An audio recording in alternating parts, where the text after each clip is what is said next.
श्री गणेश दत्त गुरुभ्यो नमः। चिन्मयं व्याप्तिं यत्सर्वं त्रैलोक्यं सच्चराचरं तत्पदं दर्शितं येन तस्मै श्री गुरुवे नमः। परमपूज्य सद्गुरू श्री रामकृष्ण क्षीरसागर स्वामींना वंदन करून संघटित सत्संग मंडळांच्या या गुरुकार्यातील मोहिमेमधल्या 1268व्या भागाचं मी पठण करीत आहे। आज अश्विन शुद्ध प्रतिपदा, रविवार दिनांक 15 ऑक्टोबर 2023। आजचा दिनविशेष म्हणजे आज अश्विन मासारंभ, आज घटस्थापनेचा दिवस। उपदेशामृत संग्रह भाग 4 या ग्रंथातील परमपूज्य सद्गुरू श्री रामकृष्ण क्षीरसागर स्वामी यांच्या अमृतवाणीतील अमृतकणांचे पठण सुरू आहे। पुढील प्रश्न आहे, एका नागाच्या पोटातून 4-5 मेलेली बेडकं व 3-4 मेलेले उंदीर बाहेर काढले गेली। एका प्राण्याची शिकार होत असताना इतर प्राणी जीव घेऊन पळाले का नाहीत?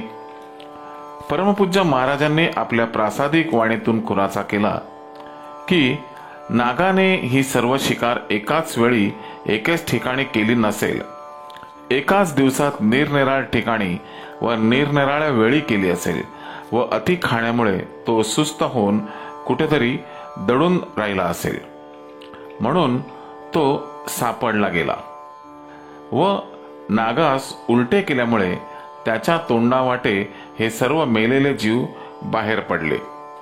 नागाच्या नजरेचा एक विशिष्ट गुण आहे। नाग चावताना अगोदर नजरेला नजर भिडवतो। ह्या दृष्टीत काही गुण आहे। समोरचा जीव पळून जाऊ शकत नाही। नाग सहसा मनुष्याला चावत नाही। जर त्याच्या जीविताला धोका उत्पन्न झाला तर तो स्वसंरक्षणार्थ चावतो, अन्यथा तो बाजूने निघून जातो। नाग मनुष्याला चावण्याच्या अगोदर त्याच्या नजरेला नजर देतो, मनुष्याला भुरळ पाडतो। नाग केव्हा चावतो हे कळत देखील नाही। नाग चावून निघून गेल्यानंतर मनुष्याला जेव्हा विष चढायला लागते, विष शरीरात भिनायला लागते, तेव्हाच त्याला कळते की काहीतरी चावले आहे। जेव्हा पायावर किंवा हातावर दातांचे 2 निशाण पाहतो तेव्हा लक्षात येते की नाग चावून निघून गेलेला आहे। नागाला कान नसतात, परंतु त्याला डोळ्यामार्फत ऐकू येते। त्याचे नेत्र व कान दोन्ही एकच आहेत। सापाला कान नसतात व त्याला डोळ्यांमार्फत ऐकूही येत नाही। त्याला डोळ्याने फक्त दिसते, ऐकू येत नाही, म्हणून त्याला बहिरोबा म्हणतात। पुढे या शब्दाचा अपभ्रंश होऊन लोक त्याला भैरोबा म्हणू लागले। भैरोबा म्हणजे शंकर होय। साप हा शंकराचा अवतार नाही, परंतु नाग हा शंकराचा उपअवतार आहे। नागाला जिथून आवाज ऐकू येतो त्या बाजूला तो फणा फिरवतो। नाग चावताना अतिशय सफाईदारपणे चावतो।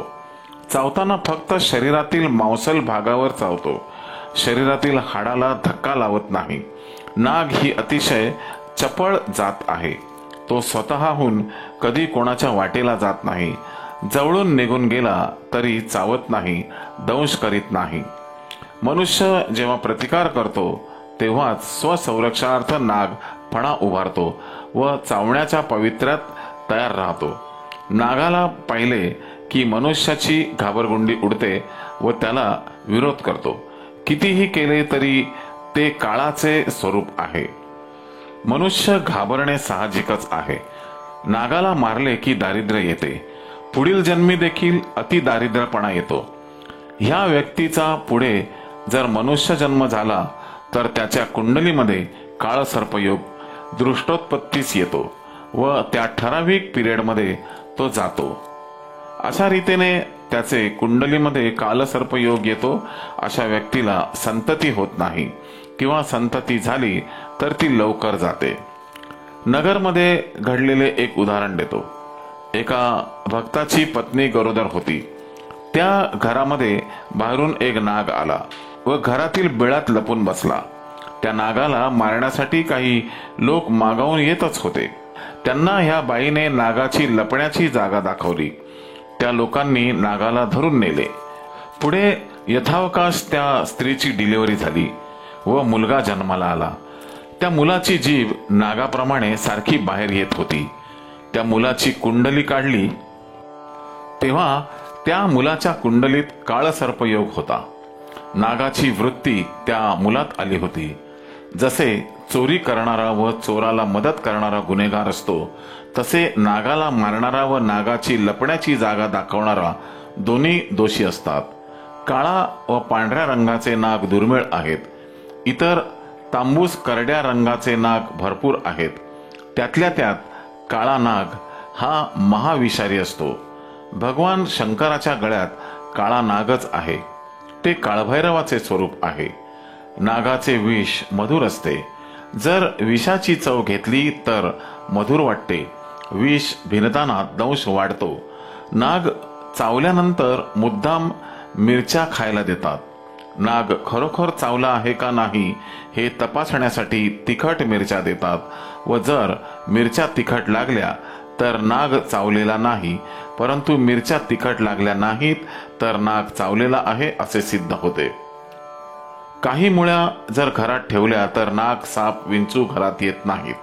त्या मुळ्यांचे नाव गुळनाशी असे आहे, कारण त्या मुळ्याचा वासच असा आहे की नाग, साप, विंचू घरात जवळपास फिरकत नाहीत. ज्यांना नाग चावला आहे अशा व्यक्तीला जर ह्या मुळ्या खायला दिल्या तर विष देखील चढत नाही. अशा व्यक्तीच्या अंगावर माशा, डास काही बसत नाहीत. ह्या मुळ्या दुर्लभ आहेत. ह्या मुळ्यांचे ज्ञान सामान्य लोकांना नाही. जर घरात नाग निघाला तर अस्थि अस्थि काळभैरव म्हटले तर तो जागेवरच थांबतो. ज्यावेळी घरात नाग निघतो त्यावेळी मनुष्य अतिशय घाबरतो व अशा स्थितीमध्ये त्याला हे काही आठवत नाही, सुचतही नाही. मनुष्याने त्याला मारल्यानंतर, शौर्य गाजवल्यानंतर हे सर्व आठवते. पूर्वी ज्या जागेवर शेती होती त्या जागेत आता मनुष्य वस्ती वाढू लागली आहे. कारण शहराची वस्ती वाढल्यानंतर चारही बाजूला विस्तार होऊ लागतो. तेव्हा या वनचर प्राण्याच्या राहण्याच्या जागा कमी कमी होत आहेत. अशा वेळी त्याने जायचं कुठे, म्हणून ते बाहेर निघतात. विशेषतः ज्या घरात ओलसर जागा आहे, दमट जागा आहे, तिथे नाग, साप जास्त निघतात. कारण थंडाव्यासाठी ते मुक्कामाला येतात. तेव्हा आपणच जर आपल्या घराची व्यवस्थित काळजी घेतली, घरात स्वच्छता ठेवली तर नाग, साप निघणार नाही. श्री गुरुदेव दत्त. गुरुबंधू आणि भगिनीनो, या भागाच्या पुढील भागाचं पठण उद्या सकाळी 6 वाजता. श्री गुरुदेव दत्त.